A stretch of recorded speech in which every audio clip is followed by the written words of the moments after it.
Saludos a todos, bendiciones, donde quiera que te encuentre, recibe un abrazo por parte del Ministerio Visión y Poder.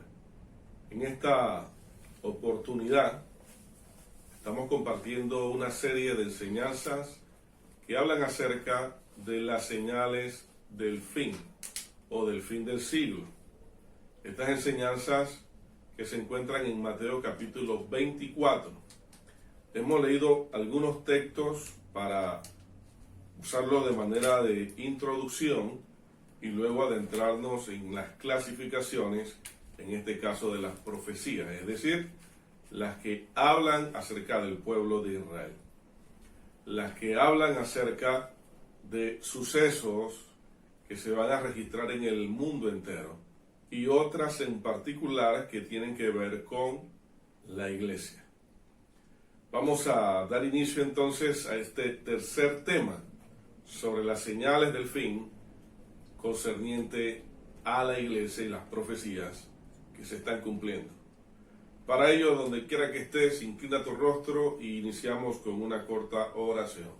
Señor, agradecemos por tu palabra, rogamos que la misma imparta bendición a todo aquel que le escuche y que ésta permita, mi Dios, que muchas almas sean alcanzadas por tu amor e infinita misericordia. En el amor de Jesús. Amén. Leemos dos textos de la Biblia. Mateo capítulo 24, versículo 3, y dice: y estando él sentado en el monte de los olivos, los discípulos se le acercaron aparte diciendo: dinos, ¿cuándo serán estas cosas? ¿Qué señal habrá de tu venida y del fin del siglo? Lo interesante es la respuesta de Jesús cuando le dice: mirad que nadie os engañe. Hemos anunciado en enseñanzas anteriores que el poder del engaño puede atribuirse a cuatro factores.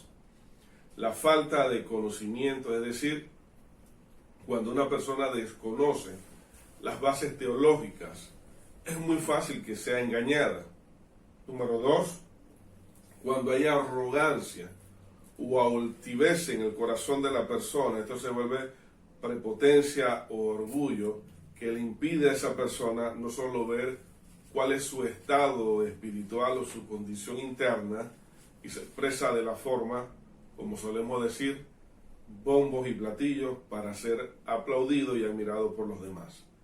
En una tercera, ya no solo es la ignorancia o la arrogancia. Puede ser el caso donde la persona está sumergida en un espíritu de error. Ese espíritu de error tiene que ver con el hecho de que no ha tenido la capacidad de discernir si aquellas manifestaciones en algún momento se asociaron en la parte de su vida, tenían que ver con Dios o con aquellas cosas que están dentro del misticismo. Y una cuarta, cuando las personas no escogen, sino que por ser parte de una familia que practicó el agnosticismo o tenía otro tipo de injerencia, ya sea espiritual o filosófica, estas fueron inculcados en la vida de las personas como aquella moneda que se cae de la mano. No fue su culpa de haberse caído. Entonces, en este caso, la persona vive engañada porque tiene un concepto totalmente opuesto a la verdad, porque sus padres o sus mentores en algún momento lo discipularon de forma equivocada. Pero ahora Jesús no le está diciendo esto a cualquiera de sus seguidores. Está hablando con los que van a ser apóstoles, los que van a ejercer la profecía al hablar de parte del Espíritu Santo. Los que van a dejar las bases sentadas sobre los libros sobre los cuales nosotros podemos llamar 27 libros del Nuevo Testamento. A ellos le está diciendo Jesús primeramente: nadie os engañe. Más adelante vemos en Apocalipsis que aparecen otros grupos que fueron probados por aquellos de Éfeso porque cuidaron la doctrina.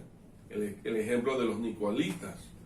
Pablo habla de Himeneo, de Fileto, y por allí aparecen otros grupos más, sin abarcar los que tenían que ver con la religión del judaísmo, tanto los fariseos como los saduceos.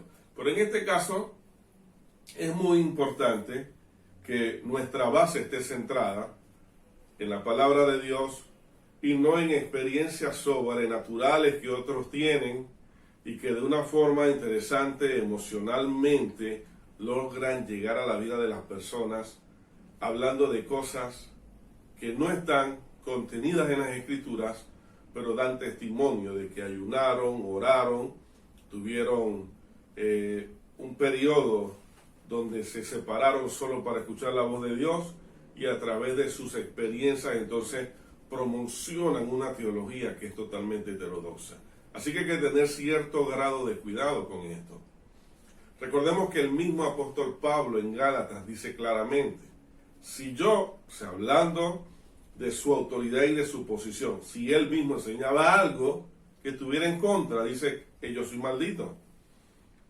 Y luego vemos cuando él dice, si aún un ángel del cielo, en otras palabras, todo lo que alguien diga, que fue basado en una experiencia espiritual de ayuno, de oración, de lo que sea, si está en contra de la palabra de Dios, o si habla algo que no está escondido en las Escrituras, usted tiene que ver eso como un espíritu de error. De esa forma se prueba este espíritu. Al igual que cuando alguien dice que tal cosa va a acontecer y tal cosa no aconteció, usted juzga eso como que esa persona es un falso profeta porque está describiendo, diciendo algo que no está contemplado dentro del tiempo en el cual la persona lo profetizó.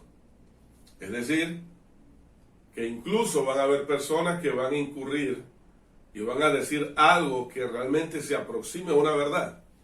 Por ejemplo, muchos estadísticas sabían que este año 2020 era un año muy difícil para la economía a nivel mundial.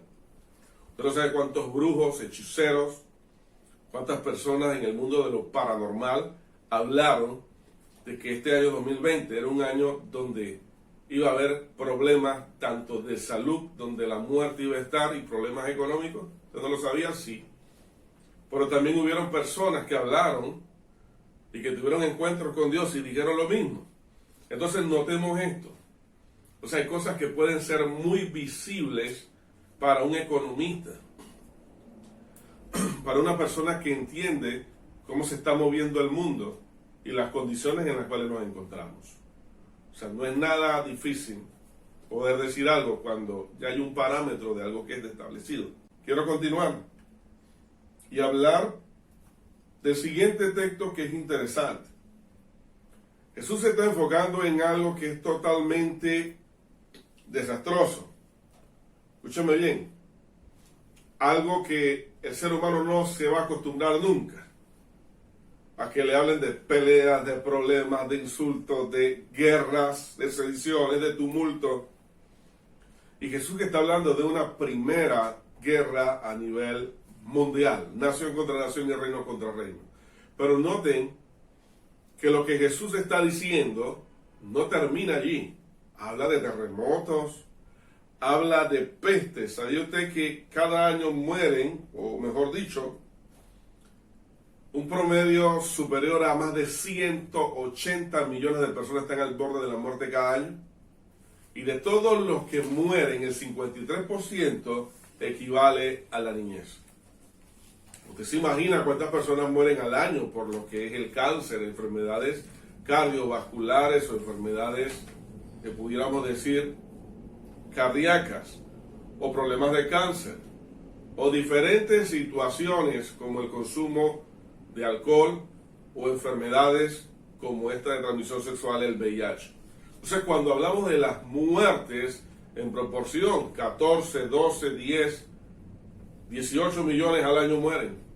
Pero la pregunta es, ¿sabe usted que cuando Jesús hablaba de la hambruna, hoy en día hay más de 180 millones de personas que pueden morir? Todos los años expuestas a la muerte por falta de alimentos. ¿Sabía usted eso? O imagínese que solamente el continente africano maneja más del 30%. Y aunque todo es totalmente desalentador, guerras, terremotos, hambrunas y peste, noten este texto lo que Jesús dice, que es muy contrario a lo que las personas hoy en día hacen. ¿Saben qué hace la gente? Se mortifican, se angustian, se deprimen, se llenan de inseguridad, pierden la confianza, están llenos de temor. Y hay dos cositas aquí importantes que pasamos por alto. La primera, saber discernir, y no todo el que te hable de Dios, y no todo el que tenga la Biblia, y no todo el que profetiza, y no todo el que diga algo, usted debe creer como que esto fuera Dios mismo, porque esa persona es tan sagrada que lo que dice es, hay que ponerle un sello porque viene de parte de Dios. Recordémonos el caso del profeta Samuel, cuando ciertamente el escogido de Dios, y se equivocó. Nosotros somos seres falibles. Por eso no hay una sola persona que pueda ser infalible, y es donde tenemos que tener cuidado de no hacernos maestros sobre nosotros, porque sabemos que podemos traer sobre nuestra vida mayor juicio, mayor castigo, mayor condenación. Por eso lo más bello de todo esto es decir, todo lo que yo sé en esta vida, lo que he aprendido, lo que logro entender a mayor profundidad, es que Dios me ama siendo yo un pecador. Eso es lo más maravilloso. Pero dentro de esta verdad hay dos cosas que no podemos pasar por alto. Número uno, tener cuidado con lo que escuchamos, con lo que vemos en el internet, con los libros que compramos, o las revistas, o las personas que se mueven diciendo, Dios me dijo. Y en segundo lugar, nunca perder la confianza, sino tener ánimo. Porque el mundo se puede desesperar, pero en la iglesia Jesús nos mandó a tener una posición totalmente diferente y distinta. Es la siguiente: no podemos turbarnos. Así que el coronavirus, que haga lo que tenga que hacer, usted no se turbe. Y como he predicado, usted le va a dar, usted no se tiene que turbar. Porque esto es muy normal, esta es una gripe muy normal, pero que lastimosamente le quita la vida a los más adultos por causa de sus defensas. Sépalo bien, entendamos esto. Ahora, como dije, el siguiente versículo, que es interesante e importante, lo vamos a encontrar en el versículo 14, y dice, y este evangelio será predicado en todo el mundo. Algunos dicen en todo el mundo, pero no a todo el mundo. Para testimonio a todas las naciones, y entonces vendrá el fin. Ahora, quiero hablar de por lo menos 4 señales en esta oportunidad. Y quiero empezar con la número 1. Y esa es la apostasía.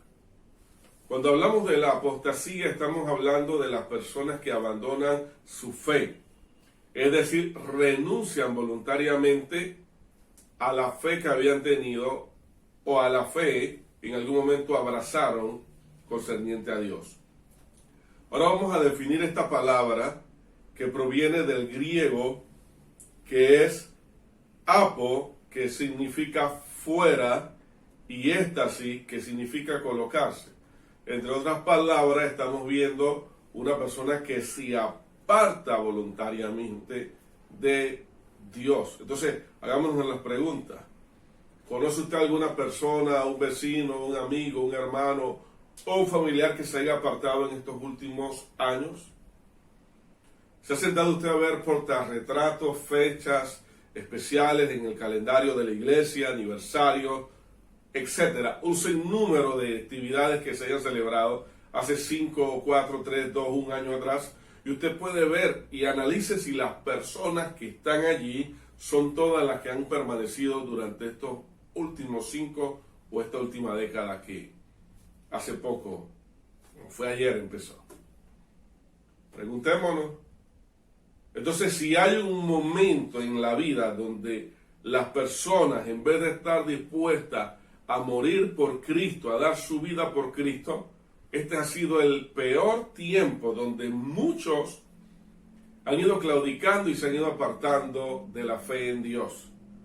Y no solo el hecho de apartarte, sino de abrazar herejías, de abrazar fábulas, de abrazar doctrinas de demonios y exponerlas haciendo un sincretismo religioso. Es decir, una mezcla de lo santo con lo profano. Entonces, cuando vemos esto, es muy fácil ver videos que refutan o que de una manera u otra defienden la fe como Evangelio Puro, o el pastor Paul Washer, u otros más que salen a la defensa e intervienen diciendo que la modalidad o el mundo que se ha metido en la iglesia, todo esto no procede de ninguna forma, de ninguna manera de parte de Dios. Y es muy cierto cuando hemos visto los videos en una celebración en una iglesia donde se está celebrando el Halloween. Y lo más triste de esto es que muchos de los líderes o personas que allí se encuentran van disfrazados de princesa. Otros van disfrazados de mujer. Otros hombres van disfrazados con rostros de demonios. Y ahí están todos en la iglesia participando en una celebración cristiana, trayendo un escenario del mundo donde hay ocultismo. Y uno se pregunta, pero ¿qué es lo que se ha metido en ese lugar? ¿Cuál ha sido la doctrina o la eficacia de la fe en la vida de las personas que lleguen un momento de su vida a abrazar esto y verlo de forma normal? Es totalmente una iglesia que se ha apartado de los principios doctrinales de la palabra. Lo siguiente que vemos allí es una serie de versículos a los cuales usted tiene que prestarle atención. Vamos a empezar con el primero en Hebreos 3, versículo número 12. Y dice lo siguiente: tened cuidado, hermanos, no sea que en algunos de vosotros haya un corazón malo de incredulidad, para apartarse del Dios vivo. Significa que si en algún momento hay algo que haya estado afectando tu fe y te lleva al punto de claudicar acerca de Dios, de volverte al mundo, puede ser el trabajo, puede ser una bendición económica, puede ser el automóvil, puede ser el hogar, los hijos, puede ser alguna superación universitaria, cualquier concepto que usted maneje. Pero si esto ocupa el primer lugar en tu vida, no solo es una idolatría, sino que te está arrastrando a la apostasía. Así que apostatar significa volverte atrás. Por eso en la vida hay que tener un equilibrio. Y en el equilibrio del mundo natural, las prioridades del hombre son las más importantes. Y no importa los objetivos que él quiera alcanzar, siempre esté dispuesto a ser positivo para lograr alcanzarlo. Pero en la vida cristiana no es así. En la vida cristiana el que ocupa el primer lugar se llama Dios, y caminamos en este mundo por medio de la fe que es agradable delante de Él, sin importar las tormentas, las adversidades, sin importar los obstáculos, pero menos volvernos atrás. El segundo texto se encuentra en Tesalonicenses, pero vamos a leer Primera de Timoteo, capítulo 4, versículo número 1, donde dice: y el Espíritu dice claramente que en los postreros tiempos algunos apostatarán de la fe. Algunos escucharán espíritus engañadores y doctrinas de demonios. Y no se engañe nadie de ninguna manera, porque no vendrá sin que antes venga la apostasía y se manifieste el hombre de pecado, el hijo de perdición. Segunda de Tesalonicenses 11, versículo 3. Perdón, capítulo 2, versículo 3. Si usted anota esas citas bíblicas, no hay un mejor escenario que este tiempo. Tiempo de guerras, tiempo de rumores de guerra, tiempo de hambruna, tiempo de avance de la tecnología, tiempo de terremoto, tiempo de pandemia, tiempo en el cual el cristianismo ya no es lanzado al foso de los leones, tiempo en el cual el cristianismo no se encuentra siendo crucificado, aunque existan más de 230 millones de cristianos en el mundo que estén padeciendo persecución en las cosmopolitas, en las urbes de las ciudades. Mucha gente hoy el evangelio, la cruz, no le pesa. Viven un cristianismo sin fundamento, en ninguna base teológica, solo siempre siendo salvo. La segunda profecía Y será predicado este evangelio es muy importante. Porque por eso enumeré y puse entre las cosas desagradables la apostasía, pero en medio de esto, como que haya un aliento de algo bueno, de algo hermoso, de algo diferente. Es decir, el Señor no solo empieza a decir aquellas cosas peligrosas, terribles que vienen sobre la humanidad, aquellas cosas que estamos viviendo, aquellas cosas que el mundo tiene que pasar. Nos dice, señores, tengan en cuenta esto, que no te engañen, pero también mantén paz, mantén calma, mantén esperanza, ten ese temple, que nada te afecte. No te llenes de noticias que hablan de que el mundo se va a acabar. Eso no está en la Biblia, habla del fin de los siglos, no el fin del mundo. No te llenes de noticias donde la gente sale diciendo cualquier cantidad de cosas que lo único que hace es estremecer tu alma y llevarte a la habitación y encerrarte a una condición de frustración. No, cambia ese disco y llénate de gozo, llénate de alegría, llénate de esperanza, llénate de paz, porque es necesario que esto acontezca, dice el Señor. Pero lo que yo quiero es que tú estés tranquilo, no turbado. Y que las buenas noticias sean algo que también tú puedas ser parte de ellas. ¿Sabes lo que dice la Biblia? Y este evangelio será predicado en todo el mundo. Es poderoso. Porque aquí encontramos en este texto de la Biblia un escenario donde se ha cumplido a la perfección. Donde las sociedades bíblicas anuncian que más de casi un 90% de todos los idiomas del mundo hoy gozan de una Biblia. Los dialectos, por más de un 90%, gozan de las traducciones. Recuerdo hace algunos años vi un video en un pueblo en el África donde las personas de esas tribus asentadas, esos nómadas, esas personas que no han tenido ninguna relación con la tecnología, que viven de la forma antigua, primitiva, por mencionarlo, aún cazan con flechas, aún se dedican al cultivo, aún viven con sus prácticas. Pero algo aconteció y uno de estos pueblos se convierte al Evangelio. Más de 5.000 personas entregadas al Evangelio. Este pueblo no tiene un aeropuerto. Este pueblo no tiene ninguna ciudad moderna de bloque. Este pueblo no tiene alcantarillado, luz eléctrica, ni nada. Pero ¿saben qué esperaban ellos? Con ansias. Que la Biblia fuera traducida a su dialecto. Y esperaron algunos años, no sé si 5 o 10 años. Pero algo aconteció cuando una avioneta se dirigía hacia ese territorio con mucho cuidado y peligro porque no había un lugar adecuado para que aterrizara. Y todo el pueblo salió a recibirla, desde el rey o el monarca de ellos y todos sus súbditos y toda la gente. Y cuando esa avioneta aterrizó, y allí abrieron la avioneta, ahí no había medicamentos, no había alimento, ahí no había ropa, ahí no había enseres, ahí no había nada de tecnología. Habían cajas llenas de Biblias que habían sido traducidas especialmente para este pueblo. Y cuando esa Biblia fue abierta y presentada al pueblo, todos los más de 5.000 personas se tiraron al piso, se arrodillaron y entre lágrimas y alegrías empezaron a darle gracias a Dios porque la Biblia había sido transmitida o traducida a su idioma. Esto me hace pensar cuántas veces nosotros no solamente usamos la Biblia para ir a la iglesia y allí la abrimos,